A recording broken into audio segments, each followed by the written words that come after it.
Hi friend, आइए कुछ अपने गांव के बारे में बताते हैं। पहला नंबर तो आप लोग को कोई आदमी अगर कोई दूसरे गांव से चाहे दूसरे शहर से आ रहे हैं तो पहले नंबर क्या है, उसको आप लोग रहने का जगह ना दें। और रहने का जगह दें तो वो भी 5 से 6 महीना पे उसको खाली करवा दें। और वही हाल मेरे साथ भी हुआ है, लेकिन आप लोग को बता रहे हैं। हम भी मुसलमान हैं, लेकिन किसी मुसलमान को नहीं बोलना चाहिए। एक हमारा ही ब्रदर मुसलमान है, वो लकड़े का काम करता है। पहले आज के करीबन 40-50 बरस पहले, 55 मान के चलिए, उस टाइम आया था तो ज़मीन मांगा, आदमी रहने का दे दिया जगह। उसके बाद वो क्या काम किया, जो चकबंदी गांव में आता है उस टाइम वो क्या काम किया, जो ज़मीन दिया था उसका पट्टेदार बन गया। पट्टेदार बनने के बाद वो आधा पे दावा दाखिल कर दिया, मैं इसका भाई हूँ और मेरा भी हिस्सा बनता है। उसके बाद वो थोड़ा बदमाश टाइप का था।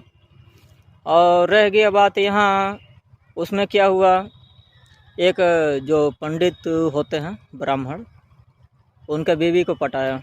वो विदेश रहते थे। पटाने के बाद उनसे बोलता था लाओ पैसा मैं जमा कर देता हूँ बैंक में। वो अपना प्रॉपर्टी बना लिया उस तरह करके। फिर उसका घर वाला आया, पैसा पूछा तो बोली खाते में है। तो उसने बोला चलो बताओ हमको खाते में है। तो वहाँ बैंक में गए तो बैंक में पैसा ही नहीं। फिर वो जो पंडित जो थे बाहर गए थे, विदेश बाहर देश में, तो उसने अपने बीवी को जान से मार दिया।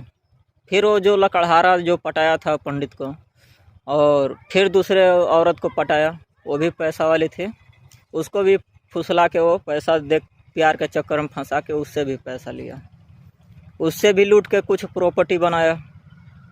उसके बाद फिर एक बंगालिन जो होता है, वो बंगाल का नहीं है लेकिन शादी बंगाली आदमी से हुआ था, शादी नहीं हो रहा था तो उसको पटाया, तो उससे भी ज़मीन उसका था, वो ज़मीन भी लिखवा लिया।